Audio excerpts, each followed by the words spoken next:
महत्त्वाच्या बातमीनं व्हीएसआर कंपनीच्या विमानात अजितदादांचा अपघात झालाय। या अपघाताबद्दल आता शंका राष्ट्रवादीचे आमदार अमोल मिटकरी यांनी उपस्थित केली आहे। व्हीएसआर कंपनीनं डिसेंबर महिन्यात प्रत्येक पायलटचा 50 कोटींचा विमा उतरवला होता आणि जानेवारी महिन्यात दुर्दैवी घटना घडली। यावरही मिटकरींनी शंका उपस्थित केली आहे। पायलटला हिप्नोटाइज केलं गेलं होतं का? ज्याप्रमाणे लिट्टेने मानवी बॉम्ब बनवला होता, अजमल कसाबला हिप्नोटाइज करून पाठवण्यात आलं होतं। असंच व्हीएसआर कंपनीच्या पायलटला 50 कोटींच्या विम्याचं आमिष दिलं गेलं का, असे प्रश्न मिटकरी यांनी उपस्थित केले। दरम्यान यावरून आता काही राजकीय प्रतिक्रिया देखील आल्या, पाहूयात।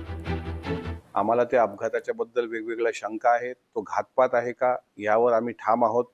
त्याचे पुरावे तसे समोर आले पाहिजे। व्हीएसआर कंपनीच्या संदर्भामध्ये एक माहिती अशी पण येते आहे की त्यांनी त्यांचे कंपनीत जितके पायलट आहेत त्या प्रत्येकाचा 50 कोटी रुपयाचा विमा डिसेंबर 2025 मध्ये उतरवला होता आणि जानेवारी महिन्याच्या 28 तारखेला अशी दुर्घटना घडली।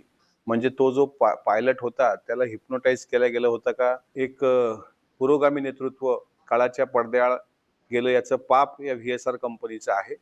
त्यामुळे या कंपनीच्या कंपनीची सुद्धा चौकशी झाली पाहिजे। काहीतरी आहे एवढं नक्की, पण पायलट सुसाईड बॉम्ब असेल असं म्हणण्याला फार जागा आहे असं मला तरी नाही वाटत। पण अमोल मिटकरने जे काही प्रश्न उपस्थित केले, माणसं 6 होते तर 5च बॉड्या का सापडल्या, माणसं जळून खाक झाली तर कागद कसे कोरे करीत राहिले, ह्या मुद्द्याला तर उत्तर दिलंच पाहिजे। जर 6 जण विमानात होते तर 5च बॉडी का सापडल्या?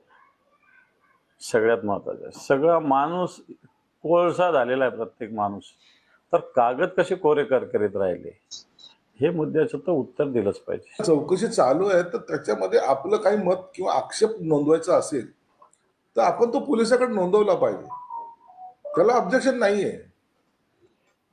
परंतु रोज एक अजितदादांचं जाण्याचं दुःख कमी आणि ह्या आरोपाचे फायदे जास्त झडत चालले, ते राजकारणासाठी बरोबर नाहीये। त्या विमानाचा विमा 50 कोटीचा होता असं कळतं। आता पायलटचा विमा 50 कोटीचा होता एक नवीनच आता येते समोर येते। म्हणून या सगळ्या गोष्टीचा चौकशा जरूर होतील। सीआयडी चौकशी करते, आणखीन कोणती एजन्सी चौकशी करत असेल, परंतु आता याच्यासाठी थोडा अवधी लागेल। त्या अवधीनंतरच या सगळ्या गोष्टीचं स्पष्टीकरण होईल। प्रत्येक जणाच्या मनात आहे त्याच्यावर राजकारण कुणीही करत नाही असं मला वाटतंय। संशय व्यक्त करणं आता कसं नाही, आम्हाला वाटतंय तुम्ही तपास करावा म्हणून आम्ही म्हणतो तपास यंत्रणा करावा। आम्ही कुठल्या गोष्टीचं यायचं नाही की मीच म्हणून नाही, याच्यात कुणीही राजकारण करत नाही।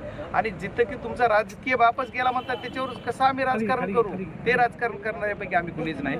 जे कुणी बी ह्याच्यावर राजकारणावर किंवा आमच्यावर कुणी बोलतंय, असं बोलले तसं बोलले काय, त्याच्यावर मला न बोलता माझी एकच विनंती आहे की कुणी पुरावे मागते त्यांना पुरावे वेळ आल्यावर बाकीच्या गोष्टीचे कुठं राजकीय देऊ। आता इथले काय पुरावे?